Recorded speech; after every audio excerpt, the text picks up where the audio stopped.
ಸ್ವರ್ಗ ನರಕ ಅಂತ ತೀರ್ಮಾನ ಆಗುದು ನಮ್ಮಿಂದ ಸಾವಿರಾರು ಜನ ಬರ್ತಾರಲ್ಲ ಅದರಿಂದ ಮಾತ್ರ. ಇಲ್ಲಾಂದ್ರೆ ಯಾರು ನೋಡಿಲ್ಲ ಸ್ವರ್ಗ ನರಕವನ್ನ, ಅಲ್ವಾ ಸ್ವಾಮಿ? ಯಾರಾದ್ರೂ ನೋಡಿದ್ದಾರ ಸ್ವರ್ಗ ನರಕವನ್ನ? ಹೋಗ್ ಬಂದಿದ್ದಾರ ಅಲ್ಗೆ? ಇಲ್ಲ. ಹಿರಿಯರು ಸ್ವರ್ಗ ನರಕವನ್ನ ತೀರ್ಮಾನ ಮಾಡೋದು ಹೇಗೆ ಅಂದ್ರೆ, ಅವರ ಜನ, ಅವರ ಬಂಧುಗಳು ಸಂತೋಷದಲ್ಲಿ ಉಣ್ಣಕ್ ಬರ್ತಾರಲ್ಲ, ಅದು ನಿಜವಾದ ಬಂಧ ಅಲ್ಲ, ಅದು ನಿಜವಾದ ಸಂಬಂಧ ಅಲ್ಲ. ಆದ್ರೆ ಕಷ್ಟದಲ್ಲಿದ್ದಾಗ ಓಡೋಡಿ ಬಂದು ಕೈ ಹಿಡಿತಾರಲ್ಲ, ಅವರೂ ನಿಜವಾದ ಸಂಬಂಧಿಕರು. ಸಂತೋಷದಲ್ಲಿದ್ದಾಗ ಸಾವಿರಾರು ಜನ ಬರ್ತಾರೆ, ಹೊಗಳ್ತಾರೆ. ಆದ್ರೆ ಕಷ್ಟದಲ್ಲಿದ್ದಾಗ ಬಂದು ಕೈ ಹಿಡಿತಾರಲ್ಲ, ಅವರು ನಿಮ್ಮಂತ ಪುಣ್ಯಾತ್ಮರು. ಮೊನ್ನೆ ನಾನೊಂದು ಯೂಟ್ಯೂಬ್ ಅಲ್ಲಿ ನೋಡ್ತಾ ಇದ್ದೆ, ಕಣ್ಣಲ್ಲಿ ನೀರು ಬರ್ತವೆ. ತಾಯಿ ತಂದೆಗಳ ಜವಾಬ್ದಾರಿ ಎಷ್ಟಿರ್ತದೆ ಅಂತ. ಎಷ್ಟೋ ಮಕ್ಕಳು ಅಂತಾರೆ, ನಮ್ಮಪ್ಪ ಏನ್ ಮಾಡ್ಬಿಟ್ಟು ಹೋಗಿದ್ದನು, ನಮ್ಮವ್ವ ಏನ್ ಮಡಗಿದ್ದಳು, ಅಯ್ಯೋ ನೀವೇನ್ ನಮ್ಮನ್ನ ಹೇಳಿ ಕೇಳಿ ಬಿಡ್ಸಿದ್ರಿಯಾ, ನಿಮ್ ಹೊಟ್ಟೆಲ್ ಹುಟ್ಟಬೇಕು ಅಂತ ಅಪ್ಲಿಕೇಶನ್ ಹಾಕಿದ್ಮ ನಾವು. ಎತ್ತ ತಾಯಿ ತಂದೆಗಳನ್ನ ನಾಯಿಗಿಂತ ಕೀಳಾಗಿ ಕಾಣುವಂತ ಮಕ್ಕಳಿದ್ದಾರೆ ಇವತ್ತು. ಆ ಸಮಾಜ ಹಂಗೆ ಇದೆ. ವಯಸ್ಸಾದ ತಾಯಿ ತಂದೆಯನ್ನ ನಡೆದಾರಿಲಿ ಬಿಟ್ಬಿಟ್ಟು ಹೋಗ್ತಾ ಇದ್ದಾರೆ, ಅನಾಥಾಶ್ರಮಕ್ಕೆ ಸೇರಿಸ್ತಾ ಇದ್ದಾರೆ, ವೃದ್ಧಾಶ್ರಮಕ್ಕೆ ಸೇರಿಸ್ತಾ ಇದ್ದಾರೆ. ಏನು ಆಗ್ಲಿಲ್ಲ ಅಂದ್ರೆ ಕೊಲೆ ಮಾಡ್ತಾ ಇದ್ದಾರೆ, ಸಾಯಿಸ್ತಾ ಇದ್ದಾರೆ. ಒಬ್ಬ ಅವಿವೇಕಿ ಮಗ ತಾಯಿಗೆ ಲಕ್ಕೋ ಹೊಡೆದಿದೆ, ರೂಮ್ ಒಳಗೆ ಕೂಡಾಕ್ಬಿಟ್ಟು 3 ದಿನ ನಾನು ಪ್ರಯಾಗರಾಜು ಕುಂಭಮೇಳದಲ್ಲಿ ಪುಣ್ಯ ಸ್ನಾನ ಮಾಡ್ಕೊಬತ್ತೀನಿ ಅಂತ ತಲ್ದಸಿಲಿ ಒಂದಿಷ್ಟು ಅನ್ನ ಒಂಚೊಂದು ನೀರ್ ಮಡಗ್ಬಿಟ್ಟು ರೂಮ್ ಬೀಗ ಹಾಕೊಂಡು ಹೆಂಡತಿಯ ರುವ್ವ ಅತ್ತೆ ಜೊತೆ ಸೇರ್ಕೊಂಡು 3 ಜನ ಕುಂಭಮೇಳಕ್ಕೆ ಹೋಗಿದ್ರು ಪ್ರಯಾಗರಾಜ. ಆ ಊರಲ್ಲಿ ನಡೆದಂತ ಘಟನೆ, ಸತ್ಯವಾಗಿ ನಡೆದಂತ ಘಟನೆ. ಆ ತಾಯಿ ಎದ್ದೇಳಕ್ ಆಗ್ತಿಲ್ಲ, ರೂಮ್ ಬೀಗ ಹಾಕೊಂಡವ್ರೆ, ಮಲಮೂತ್ರವೆಲ್ಲ ಒಂದೇ ಹತ್ರ. ಆ ತಾಯಿ ಉಸಿರು ಕಟ್ಟಂಗಾಗಿ ಸತ್ತೋಗಿದ್ದಾಳೆ 2 ದಿನಕ್ಕೆ. ಇರುವೆ ಎಲ್ಲ ಮುತ್ಕೊಂಡು ವಾಸನೆ ಬಂದಾಗ ಪಕ್ಕದ ಮನೆಯವರು ತೆಗೆದು ನೋಡ್ತಾರೆ, ಬೀಗ ಬಡದು ಆ ತಾಯಿ ಪ್ರಾಣ ಬಿಟ್ಟಿದ್ದಾಳೆ. ಕಣ್ಣಂಚಲಿ ನೀರು. ಮಗನಿಗೆ ಫೋನ್ ಮಾಡಿ ಹೇಳಿದ್ರೆ, ಓ ತಿರ್ಗಾ ಬರೋಕಾಗದ ಇಲ್ಲಿಗೆ, ಒಂದೇ ಸಾರಿ ಅಯೋಧ್ಯೆ ನೋಡ್ಕೊ ಬತ್ತೀವಿ, 1-2 ದಿನ ಮಡಗಿ ಹೆಣವ ಅಂದಂತೆ. ನೋಡಿ, ಗ್ರಾಮಸ್ಥರೆಲ್ಲ ಸೇರಿ ಆ ತಾಯಿಯ ಒಪ್ಪವನ್ನ ಮಾಡಿದ್ರು.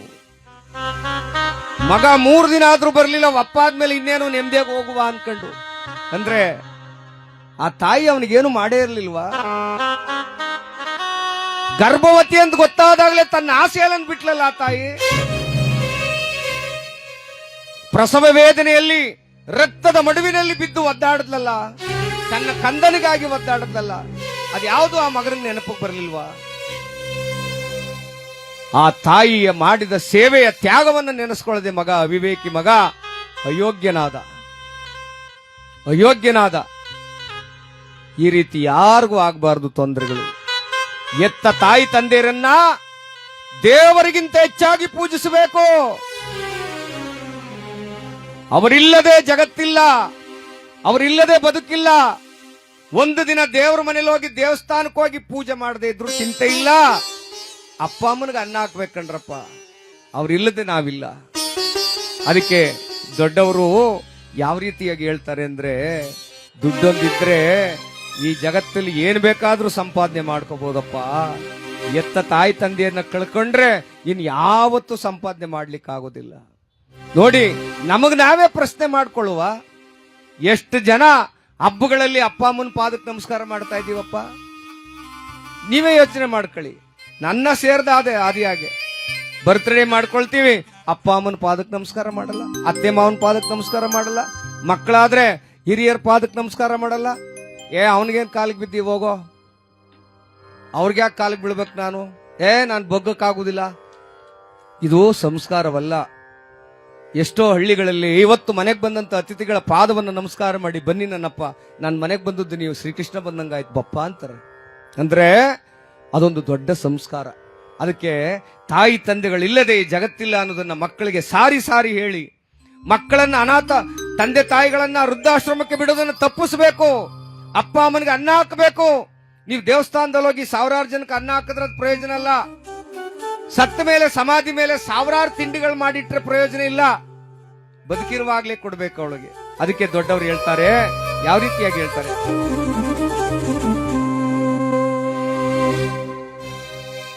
ಹಡೆದ ತಾಯಿನ ಒಡೆದು ಬೈದಾಡ ನರಕ ತಪ್ಪೋದಿಲ್ಲ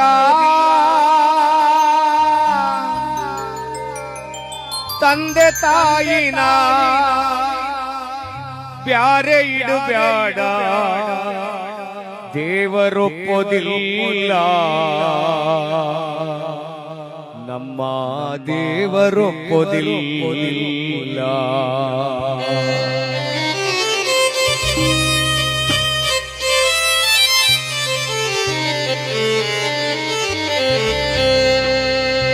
ದುಡ್ಡು ಕೊಟ್ಟರೆ ಬೇಕಾದ್ದು ಸಿಗುತ್ತದೆ ಈ ಜಗದಲ್ಲಿ ಕಾಣೋ ತಂದೆ ತಾಯಿಯ ಕಳ್ಕೊಂಡ ಮ್ಯಾಲೆ ಮತ್ತೆ ಸಿಗುವರೇನೋ ಅಣ್ಣ ಮರಳಿ ಬರುವರೇನೋ ತಮ್ಮ ಮರಳಿ ಸಿಗುವರೇನೋ 9 ತಿಂಗಳು ಹೊತ್ತು ಸಾಕಿದ ತಾಯ ಮರೆಯಬೇಡ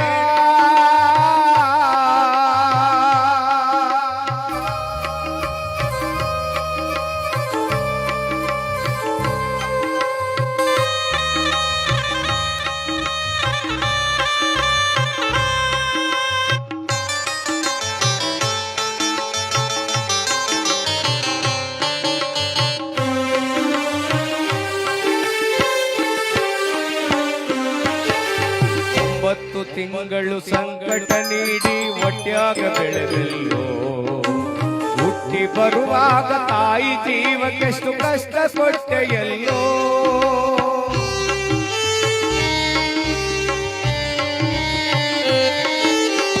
9 ತಿಂಗಳು ಸಂಕಟ ನೀಡಿ ಹೊಟ್ಯಾಗ ಬೆಳೆದಲ್ಲೋ ಹುಟ್ಟಿ ಬರುವಾಗ ತಾಯಿ ಜೀವಕ್ಕೆ ಕಷ್ಟ ಕೊಟ್ಟೆಯಲ್ಲೋ ತಾನು ಸೊರಗಿ ನಿನ್ನ ಕೋಣ ಬೆಳೆಸಿ ಬಿಟ್ಟಳಲ್ಲೋ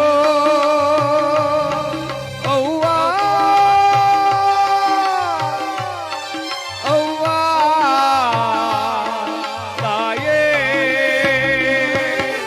ತಾನು ಸೊರಗಿ ನಿನ್ನ ಕೋಣ ಬೆಳೆಸಿ ಬಿಟ್ಟಳಲ್ಲೋ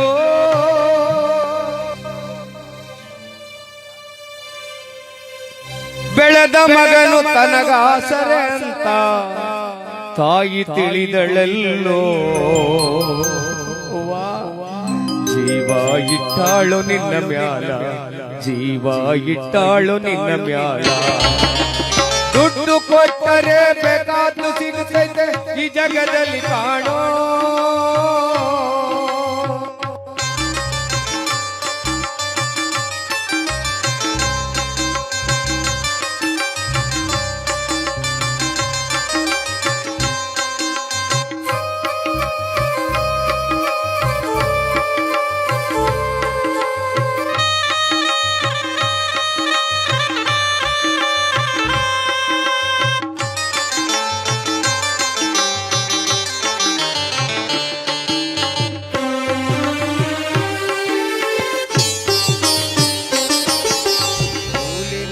ಮಾಡಿ ಶಾಲೆ ಕಳಿಸಿದಳು ಜಾಣ ಆಗಲಂತ ಚಿನ್ನದಂತ ಒಂದು ಹೆಣ್ಣ ತಂದಾಳು ನಿನ್ನ ಮದುವೆಗಂತ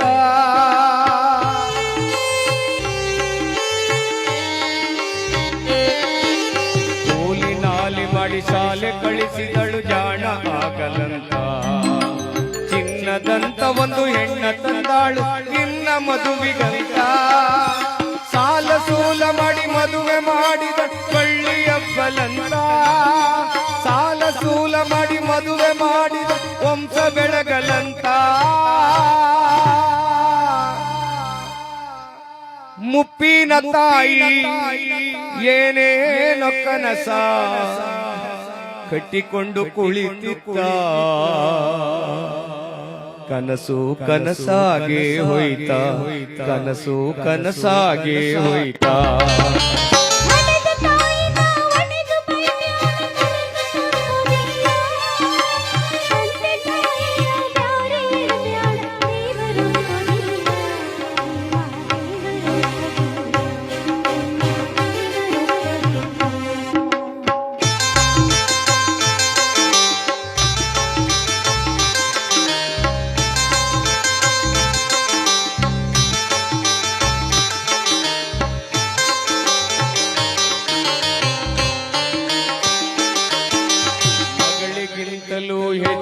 ಪ್ರೀತಿಲಿ ಸೊಸೆಯ ಕಂಡಳಲ್ಲ, ಸೊಕ್ಕಿನ ಸೊಸೆಯು ತಾಯಿಯಂಗ ಅವಳ ನೋಡಿಕೊಳ್ಳಲಿಲ್ಲ.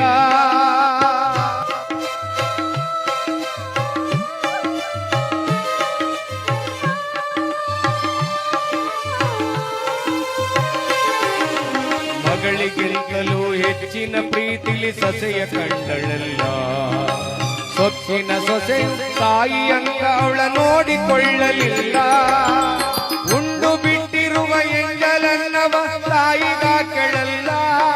ಅಯ್ಯೋ ಶಿವನೇ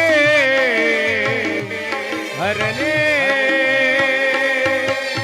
ಉಂಡು ಬಿಟ್ಟಿರುವ ಎಂಜಲನ್ನವ ತಾಯಿಗ ಕೆಳಲ್ಲ. ಮಗನ ಮೋಹಕ್ಕೆ ಎಂಜಲನ್ನವ ತಾಯಿ ತಿಂದಳಲ್ಲ, ಅದನ್ನು ಯಾರಿಗೆ ಹೇಳಲಿಲ್ಲ, ಅದನ್ನು ಮಗನಿಗೆ ಹೇಳಲಿಲ್ಲ.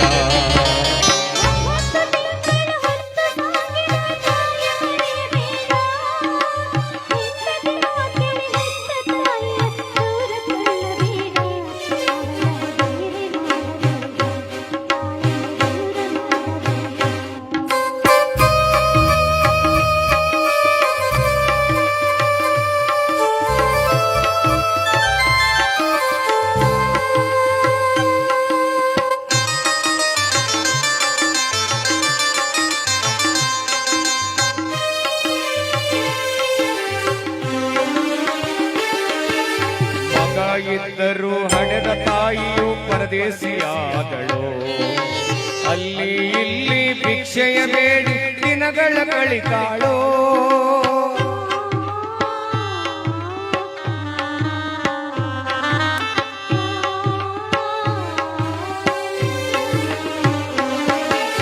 ಮಗ ಇದ್ದರೂ ಹಡೆದ ತಾಯಿಯು ಪರದೇಶಿಯಾದಳು, ಅಲ್ಲಿ ಇಲ್ಲಿ ಭಿಕ್ಷೆಯ ಬೇಡಿ ದಿನಗಳ ಕಳಿತಾಳೋ. ಕಣ್ಣು ಕಾಣಲಿಲ್ಲ, ಕಿವಿಯು ಕೇಳಲಿಲ್ಲ, ಎಷ್ಟು ದಿನ ಇರುತ್ತಾಳೋ. ತನ್ನ ಮಗ ಸೊಸೆಯರ ಚೆನ್ನಾಗಿಡುವಂತ ದೇವರ ಬೇಡ್ಯಾಳೋ. ತಾಯಿ ಬೀದಿಯಾಗ ಸತ್ತಾಳೋ, ಅವ್ವ ಆದಿಯಾಗ ಸತ್ತ.